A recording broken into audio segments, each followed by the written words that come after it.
Je veux donc vous montrer une carte. Voici le Congo. C'est ce pays gigantesque en Afrique centrale qui s'appelait autrefois Zaïre.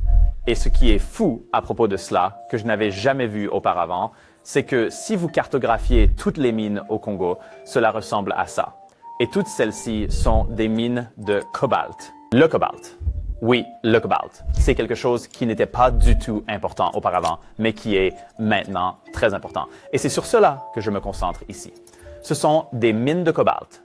Et 15 d'entre elles sont gérées par la Chine. Je sais où ça va mener. Vous travaillez ici, nous allons parler de changement dans notre façon de produire et d'utiliser l'énergie. Nous allons faire passer ce pays vers l'avenir.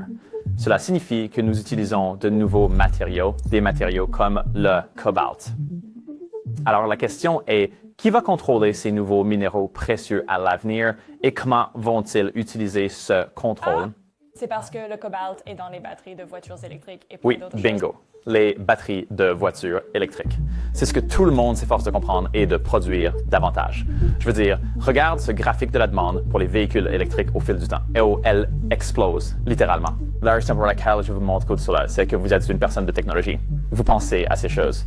Et vous avez tendance à avoir une vision un peu plus optimiste que la mienne. Beaucoup du futur. Et j'aimerais un peu cette perspective ici, parce que ce que je vois ici, c'est juste un autre exemple d'une grande superpuissance, la Chine, se précipitant dans un pays sous-développé pour voler ses ressources afin de contrôler la chaîne d'approvisionnement.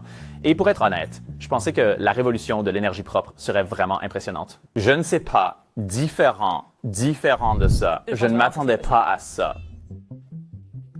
Je crois qu'il existe un monde où une révolution de l'énergie verte ne ressemble pas à la même vieille histoire de tous les autres combustibles fossiles et minéraux que nous avons exploités auparavant. Je ne pense pas que ce sera facile.